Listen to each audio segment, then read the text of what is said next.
نحمده ونصلي على رسوله الكريم اما بعد فاعوذ بالله من الشيطان الرجيم بسم الله الرحمن الرحيم رب اشرح لي صدري ويسر لي امري واحلل عقدة من لساني يفقهوا قولي۔ جاگنے کے آداب۔ چہرے پر سے نیند کے آثار کو ہاتھ سے مٹانا۔ رسول اللہ صلی اللہ علیہ وسلم نیند سے بیدار ہو کر اٹھنے اور نیند کے آثار کو ختم کرنے کے لیے چہرے پر ہاتھ پھیرنے لگے، یعنی چہرے کو ایک طرح سے اگر جب ہاتھ پھیرا جاتا ہے تو سرکولیشن تیز ہوتی ہے اور پھر انسان بیدار ہونے لگتا ہے۔ اور خصوصاً آنکھوں پر ہاتھ پھیرنے کا طریقہ یہ نہیں سامنے کا، بلکہ یہاں سے آپ پھیرتے تھے۔ بیدار ہونے پر اللہ کا ذکر کرنا۔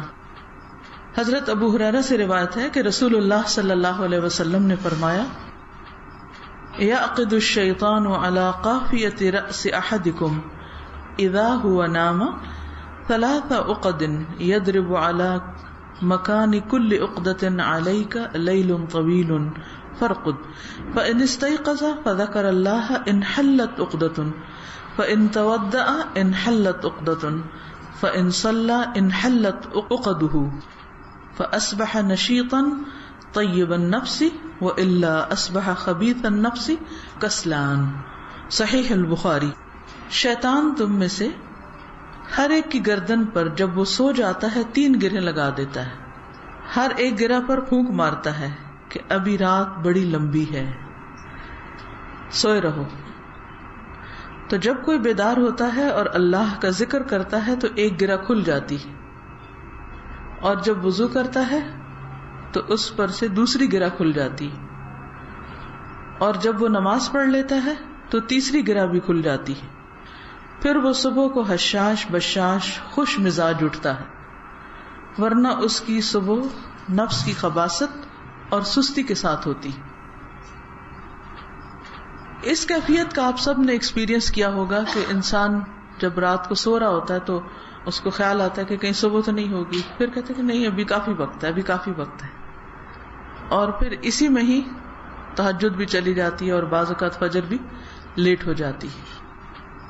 تو کرنا کیا چاہیے کہ جب آنکھ کھل جائے تو انسان اللہ کو یاد کرنے لگے۔ اس کا فائدہ یہ ہوگا کہ اس کے اوپر سے شیطان کا اثر دور ہوگا اور اس کو اٹھنا آسان ہو جائے گا۔ بعض کہتے ہیں نا کہ اٹھنا مشکل لگتا ہے، تو اٹھنے کی آسانی کے لیے ذکر ضروری ہے۔ حضرت حذیفہ رضی اللہ عنہ سے روایت ہے کہ رسول اللہ صلی اللہ علیہ وسلم جب جاگتے تو فرماتے، الحمدللہ الذی احیانا بعدما اماتنا والیہ النشور۔ تمام تعریف اللہ کے لیے ہے جس نے ہمیں مرنے یعنی سونے کے بعد دوبارہ زندگی دی اور اسی کی طرف لوٹ کر جانا ہے۔ تو اس سے بھی کیا پتہ چلتا ہے کہ آپ جو صبح کے وقت ذکر فرماتے اس کے بھی مخصوص الفاظ تھے، اور پھر اس سے بھی پتہ چلتا ہے کہ سونا جو ہے وہ مرنے کی طرح ہے۔ بعدما اماتنا، یہاں نیند کے لیے موت کا لفظ استعمال ہوا ہے، وإلیہ النشور، اور اسی کی طرف لوٹ کر جانا ہے، یعنی مرنے کے بعد جب جی اٹھیں گے تو اللہ کے حضور حاضر ہوں گے۔ تو ہماری روزانہ کی روٹین میں بھی کیا ہونا چاہیے کہ سونے کے بعد جب ہم جاگیں تو اللہ کے حضور حاضر ہو جائیں، اور کاموں کی طرف نہ جائیں بلکہ پہلے اللہ سے ملاقات یعنی نماز کے لیے اپنے آپ کو تیار کریں۔ موت کی جو کیفیت ہے یا موت کی جو حالت ہے وہ نیند سے صرف ظاہری صورت میں ہی نہیں مشابہ، کئی اعتبار سے اس میں شباہت ہے۔ نیند کے دوران ہماری کیفیت کیا ہوتی ہے، یعنی خواب کس قسم کے دیکھتے ہیں، نیند کی کیفیت کیا ہے، اس میں رات کے اندھیرے میں کیا بہت وحشت ہوتی ہے، بہت خوف آتا ہے، گھبراہٹ ہوتی ہے، نیند ٹھیک نہیں ہے، خواب پریشان کن ہے۔ کبھی کبھار تو سب کے ساتھ ہوتا ہے، لیکن کیا ایک ریگولر روٹین میں ایسا سب کچھ ہو رہا ہے؟ پھر یہ کہ اس میں ہمیں اطمینان اور سکون کس چیز سے حاصل ہوتا ہے؟ تو قبر میں انسان کی کیفیت ایسے ہی ہوگی جیسے بستر میں ہے، یعنی بستر بھی ایک قبر کی مشابہت رکھتا ہے۔ اور آپ نے اکثر دیکھا ہوگا کہ جب کوئی شخص سویا ہوا ہوتا ہے، سو رہا ہے اور اوپر سے رضائی اوڑی ہوئی ہے. تو دور سے اگر آپ سوئے ہوئے لوگوں کو دیکھیں اور قبرستان کو دیکھیں تو کافی حد تک شباہت ظاہر میں بھی نظر آ رہی ہوتی ہے. اور پھر اسی طرح اس کیفیت میں بھی اور اس سکون یا وحشت کی حالت میں بھی. اکیلے ہونے میں عام طور پہ ڈر تو لگتا ہی ہے انسان کو، لیکن لیٹنے کے بعد انسان کے فکر کیا ہوتے ہیں، ہم کیا ہوتے ہیں، خوف کیا ہوتے ہیں، سوچیں کیا ہوتی ہیں، بے چینی کس قسم کی ہے. تو جس طرح دن زندگی کی علامت ہے اور رات یا نیند موت کی علامت ہے یا موت سے قریب ہے، اسی طرح زندگی کے گزرنے کے بعد یعنی دن سارا ہمارا مشغول ہوتا ہے نا، تو بہت سی باتیں رات کو سوتے وقت یاد آ رہی ہوتی ہیں، یا سونے کے بیچ میں جو آنکھ کھلتی ہے، آدھی رات کو آنکھ کھل جاتی ہے یا کسی وقت بھی آنکھ کھل جاتی، تو اس وقت ہماری کیفیت کیا ہوتی؟ وہ ہمارے ضمیر کی آواز یا ہماری سوچ یا ایسے خیالات اس وقت ہمارے اوپر آتے ہیں کہ جن کے اوپر ہم عام طور پر دن میں توجہ نہیں کرتے، جو ہم اندر کی آواز دن میں نہیں سن پاتے، کیونکہ دن میں باہر کی آوازیں بہت ہوتی ہیں، اندر کی نہیں سنائی دیتی پھر انسان کو. اور انسان بہت سے کام اور بہت سے فیصلے اور بہت سے باتیں صرف پریشرز میں کر رہا ہوتا ہے، یا جیسے دیکھتا ہے اس سے متاثر ہو جاتا ہے، ویسی کیفیت اس کی ہوتی. لیکن جب انسان سو جاتا ہے اور سو کے جب بیچ میں اٹھتا ہے، جب ساری دنیا سو رہی ہوتی، اس وقت انسان کو جو خیال آتا ہے اس کو خاص طور پر نوٹ کرنے کی ضرورت ہے. کیا سوچ آتی ہے، کیا کیفیت ہوتی، دل کی کیا کیفیت ہوتی ہے، آس پاس کی کیفیت کے بارے میں کیا احساسات ہوتے ہیں، اللہ کی یاد کتنی آتی ہے. تو یہ سب ہمارے لیے کیا ہے؟ ایک لمحہ فکریہ ہے، اپنے محاسبے کا وقت ہے، اپنے جائزے کا وقت ہے، اپنے آپ کو دیکھنے کا وقت ہے. تو اس وقت خصوصاً اللہ کو یاد کریں. حضرت ابو ہریرہ سے روایت ہے کہ رسول اللہ صلی اللہ علیہ وسلم نے فرمایا، جب تم میں سے کوئی جاگے تو کہے الحمدللہ الذی عافانی فی جسدی ورد علی روحی وأذن لی بذکرہ. سنن الترمذی. سب تعریف اللہ کے لیے ہے جس نے میرے جسم کو عافیت دی اور مجھ پر میری روح لوٹائی اور مجھے اپنے ذکر کی توفیق دی. یعنی اس وقت اگر انسان اللہ کو یاد بھی کرتا ہے تو یہ بھی بیسیکلی اللہ کی دی ہوئی توفیق سے ہوتا ہے. جعفر بن زبیر بنی نجار کی ایک عورت سے روایت کرتے ہیں کہ میرا گھر مسجد کے آس پاس کے تمام گھروں سے اونچا تھا، اس لیے حضرت بلال اس پر چڑھ کر فجر کی اذان دیا کرتے تھے، اور اس غرض کے لیے وہ آخر شب میں میرے گھر کی چھت پر آ کر بیٹھ جاتے انتظار کے لیے، اور صبح صادق کا انتظار کرتے، کیونکہ وہاں سے دیکھنا بھی آسان ہوتا ہے نا صبح صادق. جب وہ صبح صادق دیکھتے تو انگڑائی لے کر اٹھتے اور دعا کرتے، اللہم انی احمدک استعینک علی قریش ان یقیموا دینک. اے اللہ میں تیرا شکر ادا کرتا ہوں، تجھ ہی سے مدد کا طالب ہوں قریش کے معاملے میں تاکہ وہ تیرے دین کو قائم کریں. یعنی اس وقت آپ دیکھیے کہ ان کی جو پہلی سوچ ہوتی تھی اٹھ کر، اور جو ان کے دل کے اندر ایک فکر یا ہم یا خوف ہوتا تھا یا جو ان کی تمنا یا تڑپ تھی، اس وقت وہ ان کی زبان پہ آتی اور اس کے مطابق وہ دعا کرتے. تو اس سے بھی پتہ چلتا ہے کہ جب سوتے وقت ہمیں کوئی اندیشے لاحق ہوں، کسی خاص چیز کی فکر ہو، کسی خاص طرف سے پریشانی ہو، تو اللہ کے ذکر کے ساتھ اس دعا کو بھی شامل کیا جا سکتا ہے. خصوصاً وہ دعا جو پیچھے سونے کے آداب میں آپ نے پڑھی، جس کو پڑھنے سے پھر دعا قبول ہوتی. بخاری کی روایت میں آتا ہے نا، لا الہ الا اللہ وحدہ لا شریک لہ لہ الملک ولہ الحمد، یہ پڑھ کر اور پھر سبحان اللہ الحمدللہ اللہ اکبر اللہم اغفر لی یا کوئی اور دعا انسان مانگے تو وہ قبول ہو جاتی. تو اس وقت انسان اللہ سے دعا مانگے اپنی بھلائی کی، دین کی ترقی کی، لوگوں کی دین کی طرف آنے اور ہدایت پر قائم ہونے کی. جیسے یہ قریش کے لیے دعا مانگ رہے تو آپ اپنے گھر والوں کے لیے، اپنے بچوں کے لیے، جن کا بھی آپ کو ہم و غم ہے کہ وہ بھی دین کی طرف آئیں، ان کے لیے دعا کریں. اس سے بھی پتہ چلتا ہے کہ صحابہ کرام کا غم اور ہم کیا تھا. وہ عورت بیان کرتی ہے کہ اس کے بعد حضرت بلال آذان دیتے، بخدا ہم نے کبھی نہ دیکھا کہ کسی رات انہوں نے اس دعا کو چھوڑا. اور آپ کو معلوم ہے کہ قریش نے حضرت بلال کے ساتھ کیا کیا تھا، اور یہ ان کے ساتھ کیا کر رہے تھے. یہی مومن کی خیر خواہی ہوتی ہے. ہم صرف اس کے ساتھ اچھا کرنا جانتے ہیں جو ہمارے ساتھ اچھا کرے، یا زیادہ سے زیادہ ان لوگوں کی ہدایت کے لیے ہم تڑپتے ہیں جو ہمارے کچھ لگتے ہیں. لیکن جن لوگوں سے ہمارا براہ راست کوئی رشتہ، تعلق، دوستی کچھ نہیں ہوتا، ان کے لیے ہم دعا بھی نہیں کرتے. معوذتین پڑھنا حضرت عقبہ بن عامر رضی اللہ عنہ سے مروی ہے کہ نبی صلی اللہ علیہ وسلم نے ان سے فرمایا، کیا میں تمہیں ایسی 2 صورتیں نہ سکھا دوں جو ان تمام صورتوں سے بہتر ہوں جو لوگ پڑھتے ہیں؟ میں نے عرض کیا، کیوں نہیں یا رسول اللہ.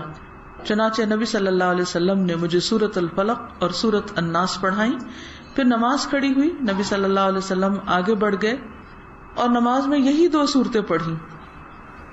پھر میرے پاس سے گزرتے ہوئے فرمایا، اے عقبہ تم کیا سمجھے، کیا سمجھ آئی بات؟ یہ دونوں صورتیں سوتے وقت بھی پڑھا کرو اور بیدار ہو کر بھی پڑھا کرو. عام طور پر سوتے وقت ہم سب اس کا اہتمام کرتے ہیں، لیکن صبح اٹھ کر نہیں پڑھتے.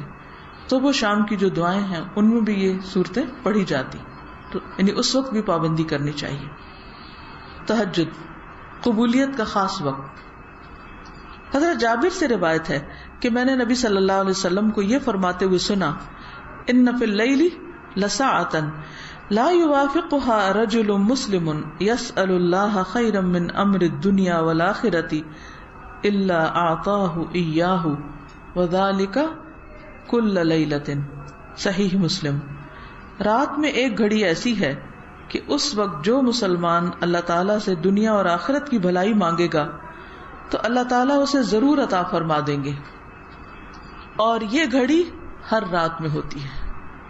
یہ گھڑی ہر رات میں ہوتی ہے، لیکن ہم اس گھڑی کو مس کر جاتے ہیں.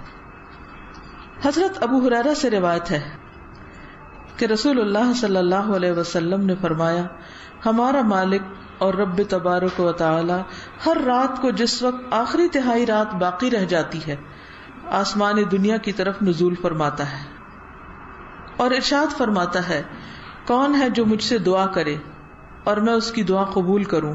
کون ہے جو مجھ سے مانگے میں اس کو عطا کروں؟ کون ہے جو مجھ سے مغفرت اور بخشش چاہے میں اس کو بخش دوں؟ تو خصوصی طور پر بخشش کا وقت ہے. قرآن مجید میں بھی آتا ہے نا، وَبِالْأَسْحَارِ هُمْ يَسْتَغْفِرُونَ، اور سحری کے وقت وہ استغفار کرتے ہیں. تو اور دعاؤں کے ساتھ ساتھ اپنی بخشش کی دعا مانگنا بھی ضروری ہے، کیونکہ ہم انسان ہیں، خطا کار ہیں، غلطیاں ہیں ہم میں، اور نہیں معلوم کس دن اس دنیا سے چلے جائیں. تو بوجھ لے کے دل پہ نہ جائیں، دل کے اطمینان کے ساتھ جائیں، کیونکہ انسان جس حال میں مرے گا اسی میں اٹھے گا. اگر دل کی بے چینی کے ساتھ دنیا سے رخصت ہو رہے ہیں، حسرتیں لیے دل میں، تو پھر مر کے بھی حسرتیں ساتھ ہی رہیں گی، کیونکہ مرنے کے بعد دل تبدیل نہیں ہوگا. تو ان تمام چیزوں کا علاج کیا ہے کہ انسان ساتھ کے ساتھ اپنی صفائی کرتا رہے، ساتھ کے ساتھ استغفار کرتا رہے. اللہ تعالیٰ کا بندے سے قریب آنا. حضرت عمرو بن عبسہ سے روایت ہے کہ رسول اللہ صلی اللہ علیہ وسلم نے فرمایا، اقرب ما يكون الرب من العبد في جوف الليل الآخر فإن استطعت أن تكون ممن يذكر الله في تلك الساعة فكن. رات کے آخری حصے میں رب اپنے بندے کے بہت زیادہ قریب ہو جاتا ہے. اگر تم اس وقت اللہ تعالیٰ کا ذکر کرنے والوں میں سے ہو سکو تو ایسا کر لیا کرو. ٹھیک ہے، کہ جب اللہ بندے کے قریب ہو، یعنی انسان اللہ تعالیٰ کے قرب کو محسوس بھی کرتا، تو اس وقت خصوصی طور پر اللہ کا ذکر کرنا چاہیے، دعائیں مانگنی چاہیے. وہ وقت ہے ہی اس کام کے لیے. بعض لوگ کسی جاب کی وجہ سے، بیماری کی وجہ سے، کسی سفر وغیرہ کی وجہ سے اگر کبھی اٹھ بھی جائیں آدھی رات کے بعد یا تہجد کے وقت جاگ بھی رہے ہوں، تو بھی ادھر ادھر کی باتیں، گپ شپ، ہنسی مذاق اور چیزیں چل رہی ہوتی ہیں، لیکن اس دن میں آنے والے اس موقع کو بھی استعمال نہیں کرتے، فائدہ نہیں اٹھاتے. تو یہ بہت ضروری ہے کہ ہم ان تمام اوقات میں اللہ کی طرف راغب ہوں اور ہمیں ان اوقات کی فضیلت اور دوسرے اوقات کے مقابلے میں افضلیت بھی پتہ ہو تاکہ خوب فائدہ اٹھا سکیں. بہترین نماز. حضرت ابو ہریرہ سے روایت ہے کہ رسول اللہ صلی اللہ علیہ وسلم نے فرمایا فرض نماز کے بعد سب سے افضل درمیان رات کی نماز ہے نماز تہجد. قرب حاصل کرنے کا ذریعہ.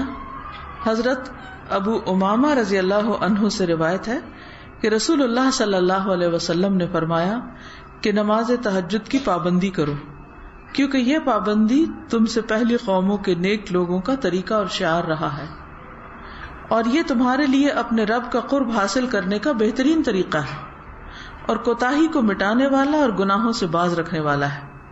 یعنی انسان کی کوتاہیاں کمیاں جو ہو جاتی ہیں ان کو ختم کرنے والا ہے. تہجد شکر گزاری کا ذریعہ. حضرت مغیرہ بن شعبہ سے روایت ہے کہ رسول اللہ صلی اللہ علیہ وسلم نے اس قدر طویل قیام فرمایا یعنی رات کو اتنی طویل تہجد کی نماز پڑھی کہ آپ کے قدم مبارک سوج گئے. تو آپ سے عرض کیا گیا کہ آپ ایسا کیوں کرتے ہیں جبکہ آپ گناہوں سے پاک ہیں؟ آپ صلی اللہ علیہ وسلم نے ارشاد فرمایا تو کیا میں اس احسان عظیم کا زیادہ شکر کرنے والا بندہ نہ بنوں؟ یعنی اللہ نے مجھ پر جو احسان کیا ہے کہ نبوت عطا کی، اپنی نعمت عطا کی، دین مکمل کیا، تو اس کے لیے میں شکر گزار نہ بنوں؟ تو اس کا مطلب یہ ہے کہ شکر گزاری کے لیے انسان کو مزید اپنی روٹین سے ہٹ کر زیادہ عبادت کرنی چاہیے، چاہے نماز کی شکل میں یا صدقہ خیرات یا روزہ رکھ کر یا کوئی بھی اچھا عمل یا عبادت کر کے. قبولیت دعا کا موقع. حضرت عبادہ بن صامت سے روایت ہے کہ رسول اللہ صلی اللہ علیہ وسلم نے فرمایا جس کی رات کے وقت آنکھ کھل جائے اور وہ جاگنے پر یہ کلمات کہے لا الہ الا اللہ وحدہ لا شریک لہ لہ الملک ولہ الحمد وہو علی کل شیء قدیر الحمد للہ وسبحان اللہ ولا الہ الا اللہ واللہ اکبر ولا حول ولا قوة الا باللہ، پھر کہے اللہم اغفر لی، یا کوئی دعا کرے تو دعا قبول ہوگی، اور اگر بستر سے اٹھ کر وضو کرے اور نماز پڑھے تو اس کی نماز مقبول ہوگی. صحیح بخاری کی روایت ہے یہ. یعنی اللہ کے سوا کوئی معبود نہیں، وہ اکیلا ہے، اس کا کوئی شریک نہیں، اسی کی بادشاہت ہے، اسی کے لیے تمام تعریف ہے اور وہ ہر چیز پر قادر ہے. سب تعریفیں اللہ کے لیے ہیں اور اللہ تعالیٰ ہر عیب سے پاک ہے. اللہ کے سوا کوئی معبود برحق نہیں، اللہ بہت بڑا ہے اور اللہ کی توفیق کے بغیر گناہ چھوڑنے کی طاقت اور نیکی کرنے کی قوت نہیں ہے. اے اللہ مجھے بخش دے. پھر ہے ہاتھ دھونا. حضرت ابو ہریرہ سے روایت ہے کہ نبی اکرم صلی اللہ علیہ وسلم نے فرمایا اذا استيقظ احدكم من نومه فلا يغمس يده في الاناء حتى يغسلها ثلاثا فانه لا يدري اين باتت يده. صحیح مسلم. جب تم میں سے کوئی اپنی نیند سے بیدار ہو تو اپنے ہاتھ کو کسی برتن میں نہ ڈالے یہاں تک کہ اس کو 3 مرتبہ دھو لے، کیونکہ وہ نہیں جانتا کہ اس کے ہاتھ نے رات کہاں گزاری. سوتے وقت انسان غافل ہوتا ہے، تو اس لیے بہتر ہے کہ جب انسان اٹھے تو کسی اور برتن میں ہاتھ ڈالنے سے پہلے اپنے ہاتھ دھوئے. مسواک کرنا. حضرت حذیفہ فرماتے ہیں کان رسول اللہ صلی اللہ علیہ وسلم اذا قام لیتہجد یشوص فاہ بالسواک. رسول اللہ صلی اللہ علیہ وسلم جب تہجد کے لیے اٹھتے تو اپنے منہ میں مسواک کو دائیں بائیں ملتے تھے، اوپر نیچے نہیں، رائٹ اینڈ لیفٹ. آل عمران کی آخری 10 آیات پڑھنا. بیدار ہونے پر نیند کا غلبہ دور کرنے کے لیے آنکھیں ملے اور سورۃ آل عمران کی آخری 10 آیات کی تلاوت کریں. حضرت عبداللہ بن عباس سے روایت ہے کہ انہوں نے ایک رات نبی صلی اللہ علیہ وسلم کی زوجہ اور اپنی خالہ حضرت میمونہ کے گھر میں رات گزاری. وہ فرماتے ہیں کہ میں تکیے کے عرض کی طرف لیٹ گیا اور رسول اللہ صلی اللہ علیہ وسلم اور آپ کی اہلیہ نے تکیہ کی لمبائی پر آرام فرمایا. رسول اللہ صلی اللہ علیہ وسلم سوتے رہے اور جب آدھی رات گزر گئی ہے، اس سے کچھ پہلے یا کچھ بعد آپ بیدار ہوئے اور اپنے ہاتھوں سے اپنی نیند کو دور کرنے کے لیے آنکھیں ملنے لگے. پھر آپ صلی اللہ علیہ وسلم نے سورۃ آل عمران کی آخری 10 آیتیں تلاوت فرمائیں. ان فی خلق السماوات والارض سے آخر تک. نماز تہجد. حضرت عائشہ سے روایت ہے کہ رسول اللہ صلی اللہ علیہ وسلم رات کی نماز میں قرات کبھی بلند آواز سے کرتے تھے اور کبھی آہستہ آواز سے. چینج کی ضرورت کیوں ہوتی ہے؟ کبھی بلند کبھی آہستہ. ہم جب ایک چیز کو لے لیتے ہیں تو بس اس کو ایک خاص ڈبے میں ڈال کے اتنا ہی رکھتے ہیں, آگے پیچھے نہیں کرتے. تو کیا ضرورت ہوتی ہے چینج کی؟ کیوں چینج کرنا چاہیے؟ عمل میں بہتری آتی. کسی بھی چیز کی جب روٹین ہوتی ہے نا, مثلاً اگر کھانے میں ایک ہی چیز روز کھا رہے ہیں, روٹین میں آسانی تو بہت ہوتی ہے, لیکن کبھی کبھی روٹین کو توڑنا بھی چاہیے, کیونکہ اس کے بعد پھر انسان دوبارہ اپنی روٹین میں آتا ہے تو بہت اچھی طرح کام کر لیتا ہے. ہر روز جب سوچنا پڑتا ہے تو دماغ ایکٹیو بھی رہتا ہے, ورنہ آپ اٹھے ایک روٹین میں اور وضو کیا اور جا کے کھڑے ہو گئے, تہجد بھی پڑھ لیے, سب کچھ کر لیا, لیکن اس کا اثر دل پہ نہیں پہنچتا. یعنی ہمارے بہت سے اعمال ایسے ہیں جن کا اثر ہمارے ظاہر پر ہی رہتا ہے, اندر نہیں جاتا. ہونا کیا چاہیے کہ ہماری سوچوں اور نیتوں کا اثر ہمارے عمل میں دکھائی دینا چاہیے, اور جو ہم عمل کرتے ہیں اس کا اثر ہمارے دل تک جانا چاہیے, روح تک جانا چاہیے. بہت دفعہ ہم عمل کر رہے ہوتے ہیں, کام کر رہے ہوتے ہیں, لیکن مشین بن کے روٹین میں, اس کے اندر کوئی روح نہیں ہوتی, کوئی جان نہیں ہوتی, کوئی خوشی نہیں ہوتی. ایسا کیوں ہوتا ہے؟ ایک گیپ ہے نا, فاصلہ ہے. اگر سردی گرمی کا اثر ہمارے دل تک جاتا ہے تو اچھے کام کا اثر بھی دل تک جانا چاہیے. نیکی وہ ہے نا جسے کرنے کے بعد انسان کے دل کو خوشی حاصل ہوتی, اور گناہ وہ ہے جس پر تیرا دل کھٹکے, دل میں کھٹکا آ جائے, ٹھیک نہیں کیا, اچھا نہیں کیا, بس وہیں سے اپنے آپ کو پکڑ لیں, تو اثر گیا نا دل پر. تو اصل نیکی اور اصل گناہ یہی ہوتا ہے کہ جو دل پر اثر انداز ہوتا ہے. تو دل کی اصلاح کا انحصار کس پر ہے؟ اچھے عمل پر. اور اچھے عمل کی بنیاد کس پر ہے؟ اچھی نیت پر. نیت, عمل, دل میں ہی نیت ہوتی ہے, اور پھر دل اچھا ہو گیا, پھر اچھا عمل کیا, پھر آپ کی نیت اور اچھی ہوئی, پھر تو وہ ایک ایسا سرکل بنتا ہے کہ جس میں آپ کی مسلسل ترقی ہوتی جاتی.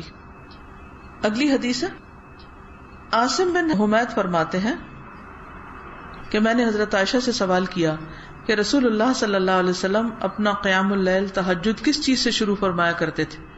انہوں نے کہا, تم نے مجھ سے وہ بات پوچھی ہے جو تم سے پہلے کسی نے نہیں پوچھی تھی. آپ صلی اللہ علیہ وسلم جب نماز کے لیے کھڑے ہوتے تو کہتے, اللہ اکبر 10 بار, الحمدللہ 10 بار, سبحان اللہ 10 بار, لا الہ الا اللہ 10 بار, استغفر اللہ 10 بار, اور پھر یہ دعا پڑھتے, اللہم اغفر لی واہدنی وارزقنی وعافنی ویتعوذ من ضیق المقام یوم القیامہ, یعنی اللہم انی اعوذ بک من ضیق المقام یوم القیامہ. یعنی یہ دعا میں الفاظ اس طرح بھی ہونے چاہیے, اے اللہ مجھے بخش دے, مجھے ہدایت دے, مجھے رزق عطا فرما, اور مجھے آرام اور راحت سے بہرور فرما. اور قیامت کے روز میدان حشر میں کھڑے ہونے کی تنگی سے پناہ مانگتے تھے کہ وہاں کھڑا ہو کے تنگ نہ ہو جاؤ, یہ تنگ جگہ پہ نہ کھڑا. اگر حضور صلی اللہ علیہ وسلم اپنے لیے دعا مانگتے تھے تو ہمیں نہیں مانگنی چاہیے, لیکن ہمیں تو پتہ ہی نہیں کہ یہ بھی دعا ہوتی. اللہم انی اعوذ بک من ضیق المقام یوم القیامہ. عبداللہ بن عباس کی روایت ہے کہ ایک رات وہ اللہ کے رسول صلی اللہ علیہ وسلم کے پاس سوئے تو دیکھا کہ آپ رات میں بیدار ہوئے, مسواک کرنے کے بعد وضو کیا. آپ نے آیت مبارکہ ان فی خلق السماوات والارض سورت کی آخری آیت تک تلاوت کی. اس کے بعد آپ نماز کے لیے کھڑے ہوئے اور 2 رکعتیں ادا کی جن میں قیام اور رکوع اور سجود کو لمبا کیا. پھر آپ صلی اللہ علیہ وسلم نماز سے فارغ ہو کر سو گئے, یہاں تک کہ خراٹے لینے لگے. اسی طرح آپ نے 3 بار کیا اور 6 رکعات ادا کی. ہر مرتبہ آپ سو کر اٹھنے کے بعد مسواک کر کے وضو کرتے اور قرآن کی مذکورہ بالا آیات تلاوت کرتے. آخر میں آپ نے 3 رکعات وتر پڑھی. اس کے بعد بلال نے آپ کو فجر کی نماز کی اطلاع دی تو آپ نے نیند سے بیدار ہو کر بغیر وضو کیے نماز ادا کی. یعنی اس وقت آپ سوئے نہیں تھے کیونکہ سونے سے وضو نہیں رہتا. اس رات آپ نے اللہ تعالیٰ سے یہ دعا کی: اللہم اجعل فی قلبی نورا وفی لسانی نورا وجعل فی سمعی نورا وجعل فی بصری نورا وجعل من خلفی نورا ومن امامی نورا وجعل من فوقی نورا ومن تحتی نورا اللہم اعطنی نورا. اے اللہ ڈال دے میرے دل میں نور، میری زبان میں نور، اور میرے کان میں نور، اور میری آنکھوں میں نور، اور بنا دے میرے پیچھے نور اور میرے آگے نور، اور بنا دے میرے اوپر نور اور میرے نیچے نور. اے اللہ مجھے نور عطا فرما. اس سے یہ پتہ چلتا ہے کہ مختلف دعائیں بھی پڑھنی چاہیے. کسی رات ایک دعا، دوسری رات دوسری دعا، تیسری. اور اس کے لیے آپ کیا کر سکتے ہیں کہ دعاؤں کو اچھے اچھے کاغذوں پر خود لکھ کر کہیں رکھ دیں گھر میں تاکہ آپ ان کو پھر پڑھ سکیں. ہم ڈیکوریشن کے لیے مختلف چیزیں استعمال کرتے ہیں، لیکن اچھی کیلی گرافی میں لکھی ہوئی دعائیں بہترین ڈیکوریشن ہو سکتی ہیں کہ جن کو ہم یاد دہانی کے لیے اگر کہیں لگائے ہوئے ہوں تو نماز کے وقت یا تہجد کے وقت یاد آ سکتا ہے. مثلاً رمضان میں تو سبھی لوگ اٹھتے ہیں سحری کے وقت، تو کچن میں ایسی دعاؤں کے پوسٹر لگا دینے چاہیے، اسٹیکر لگا دینے چاہیے تاکہ کام کے دوران بھی آپ کی نظر پڑتی رہے اور آپ ان دعاؤں کو پڑھتے رہیں. کوئی بھی طریقہ ہو یاد دہانی کا، لیکن یہ کہ جو جانے اس پر عمل کی کوئی صورت اختیار کرے، ورنہ تو پڑھیں گے جانیں گے کتاب بند اور ہمارا عمل وہی جو پہلے تھا، فائدہ کچھ نہیں. اب دیکھیے کہ مثلاً آپ نے کہیں کچھ کھایا، آپ کو ریسیپی بہت اچھی لگی، وہ فوڈ اچھی لگی، آپ نے ریسیپی لی، گھر لا کے آپ کیا کرتے ہیں؟ ریسیپی کو ٹرائی کرتے ہیں. اس کے لیے آپ کو وہ تمام چیزیں منگوانی پڑتی ہیں. خریدنے کے لیے جہاں خود جانا پڑتا ہے یا کسی کو بھیجنا پڑتا ہے. پھر جب وہ چیزیں آتی ہیں تو بعض اوقات ان کو صاف کرنا پڑتا ہے. پھر اس کے بعد آپ ان کو اچھا خاصا ٹائم لگا کر پکاتے ہیں، پھر جا کر وہ مزہ اٹھاتے ہیں. تو ایک زبان کے مزے کے لیے ہم ساری بھاگ دوڑ تگ و دو سب کچھ کر لیتے ہیں، لیکن ایک حدیث پر عمل کرنے کے لیے، ایک اچھی بات پر عمل کرنے کے لیے ہم کوئی عملی طریقہ اختیار نہیں کرتے کہ اچھا یہ ریسیپی اب وہ پر لطف چیز بنے گی کیسے. اس کے بیچ کے مراحل ہم بھول جاتے ہیں. مثلا آپ ڈاکٹر کے پاس جائیں، نسخہ لکھوا کے گھر لا کے سجا کے رکھ دیں، بات نہیں بنے گی جب تک آپ کیمسٹ پہ یا فارماسسٹ کے پاس نہیں جائیں گے اور جا کر اس کو خریدیں گے نہیں اور پھر لا کر اس کے اوقات طے کر کے ان کے مطابق کھائیں گے نہیں. ورنہ تو ڈاکٹر کے پاس جانا ہی بیکار تھا. اگر آپ نے دوا نہیں لینی تھی، کھانی نہیں تھی، تو کیوں گئے تھے؟ کیوں جاتے ہیں ڈاکٹر کے پاس؟ مشورے کے لیے، علاج کے لیے. پھر جب وہ بتاتا ہے اور ہم عمل نہیں کرتے تو آپ تو فیس ضائع کر رہے ہیں ایک کے بعد ایک دفعہ، حاصل کچھ نہیں آتا. تو اسی طرح کچھ لوگ دین کو بھی پڑھتے ہیں، فیس بھی دیتے ہیں، جاتے بھی آتے بھی، تھکتے بھی، سب کچھ کرتے ہیں، لیکن جب عمل کی باری آتی ہے تو کچھ بھی نہیں کرتے. تو وہ جو بیچ کا مرحلہ ہے اس کے طریقے سوچا کریں کہ یہ کام مجھے کرنا پھر کس طرح. یہ تو پتہ چل گیا کیا کرنا ہے، لیکن یہ جاننا بھی ضروری ہے کہ کیسے کرنا ہے مجھے، کیونکہ جب تک کیسے کا حل نہیں ہوگا آپ کے پاس اس وقت تک کر نہیں سکیں گے. اور پھر یہ کہ کب کرنا ہے اور کس موقع پر کتنا کرنا ہے. چلیے آگے ہے. سیدنا عباس رضی اللہ عنہ سے مروی ہے کہ رسول اللہ صلی اللہ علیہ وسلم جب رات میں تہجد کے لیے کھڑے ہوتے فرماتے: اللہم لک الحمد انت قیم السماوات والارض ومن فیہن ولک الحمد لک ملک السماوات والارض ومن فیہن ولک الحمد انت نور السماوات والارض ولک الحمد انت ملک السماوات والارض ولک الحمد انت الحق ووعدک الحق ولقاؤک حق ولک الحمد انت الحق ووعدک الحق ولقاؤک حق وقولک حق والجنة حق والنار حق والنبیون حق ومحمد صلی اللہ علیہ وسلم حق والساعة حق اللہم لک اسلمت وبک آمنت وعلیک توکلت وإلیک انبت وبک خاصمت وإلیک حاکمت فاغفر لی ما قدمت وما اخرت وما اسررت وما اعلنت انت المقدم وانت المؤخر لا الہ الا انت. اے اللہ، ہر طرح کی تعریف تیرے لیے ہے، تو سنبھالنے والا ہے آسمان و زمین کا اور ان چیزوں کا جو ان کے درمیان ہے، اور تیری ہی تعریف ہے، تیرے ہی لیے آسمان اور زمین اور ان کے درمیان کی تمام چیزوں پر حکومت ہے، اور تیری ہی تعریف ہے، تو نور ہے آسمان و زمین کا اور ان چیزوں کا جو ان کے درمیان ہے، اور تیری ہی تعریف ہے، تو بادشاہ ہے آسمان و زمین کا اور ان چیزوں کا جو ان کے درمیان ہے، اور تیری ہی تعریف ہے، تو سچا ہے اور تیرا وعدہ سچا ہے اور تیرا ملنا برحق ہے اور تیری بات سچی ہے، اور جنت اور دوزخ برحق ہے اور تمام پیغمبر برحق ہیں اور محمد صلی اللہ علیہ وسلم سچے ہیں اور قیامت برحق ہے. اے اللہ، میں تیرا فرما بردار ہوں اور تجھ پر ایمان لایا ہوں اور تجھ پر بھروسہ کیا ہے اور تیری طرف رجوع کرتا ہوں اور تیری ہی مدد سے مخالفین کے ساتھ جھگڑتا ہوں اور تجھ ہی کو حاکم بناتا ہوں. تو میرے اگلے پچھلے ظاہر و پوشیدہ گناہوں کو معاف فرما دے. تو ہی آگے اور پیچھے کرنے والا ہے، کوئی معبود نہیں مگر تو ہی. یا فرمایا تیرے علاوہ کوئی معبود حقیقی نہیں. فجر کی سنتوں کے بعد تھوڑی دیر کے لیے دائیں پہلو پر لیٹنا. ایک حدیث میں ہے کہ رسول اللہ صلی اللہ علیہ وسلم فجر کی سنتیں پڑھنے کے بعد اپنے دائیں پہلو پر لیٹ جایا کرتے تھے.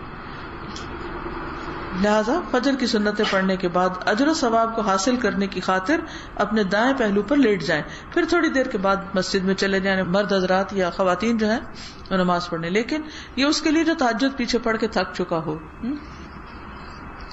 اس میں بھی حکمت یہ ہے نا کہ انسان پھر اگر تھکے ہوئے فرض پڑھ رہا ہے تو اب تہجد تو نفل ہے، بہرحال اس وقت تو آپ بہت چاقو چوبند تھے، لیکن جب اصل نماز کا وقت آیا تو آپ بس جلدی میں ختم کرنا چاہتے ہیں. تو اللہ تعالیٰ انسانی فطرت کو جانتے سمجھتے، تو ہمیں کہا گیا کہ چلو تھوڑا سا لیٹ جاؤ، مگر سونا نہیں. نماز فجر کے بعد رسول اللہ صلی اللہ علیہ وسلم کا عمل. عن جابر بن سمرۃ ان النبی صلی اللہ علیہ وسلم کان اذا صلی الفجر جلس فی مصلاہ حتی تطلع الشمس حسنا.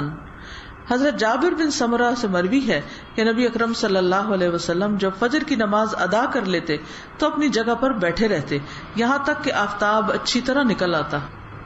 نماز فجر کے بعد کیے جانے والے عمل پر ثواب. حضرت انس نے کہا کہ رسول اللہ صلی اللہ علیہ وسلم نے فرمایا، جس نے فجر کی نماز باجماعت ادا کی، پھر سورج نکلنے تک بیٹھا رہا، اللہ کو یاد کرتا رہا، پھر 2 رکعت نماز ادا کی، تو اسے مکمل ایک حج اور ایک عمرے کا ثواب ملے گا. اور آپ نے تاکید کے لیے لفظ مکمل کو 3 مرتبہ دہرایا، مکمل مکمل مکمل. لیکن اس وقت ہم سب کو کتنا رش ہوتا ہے، کتنی جلدی ہوتی، بچوں کو اسکول جانا ہے، خود جانا ہے، ایسا کرنا ہے، ویسا کرنا ہے، یہ کام کر لیں، وہ کام کر لیں، اور چھٹی کے دن بھی پھر ہم کو سونا ہوتا ہے تو ہم یا کچھ اور کرنا ہوتا ہے. تو چلیے روزانہ نہ صحیح ہفتے میں 1 دن کوئی رکھ لیں اس کام کے لیے.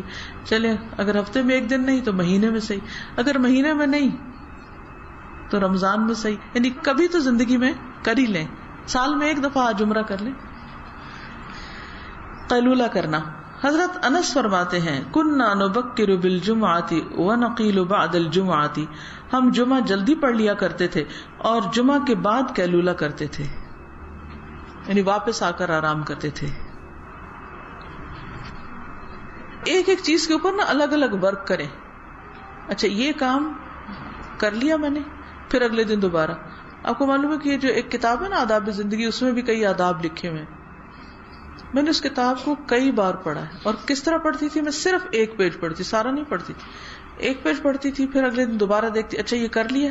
اس میں اگر دعا آتی تو میں اس کو یاد کرتی تھی. اچھا جب یاد نہیں ہوتی تھی تو میں لکھ کے کسی کاغذ پر، مثلاً واش روم کی دعا ہے تو اس وقت اسٹیکر وغیرہ نہیں ملتے تھے اتنے جب میں چھوٹی تھی، تو میں ہاتھ سے لکھ کے تو باہر کے دروازے کے اوپر لگا دیتی تھی. جتنے دن میں یاد ہوتی اس کے پاس ہٹا دیتی.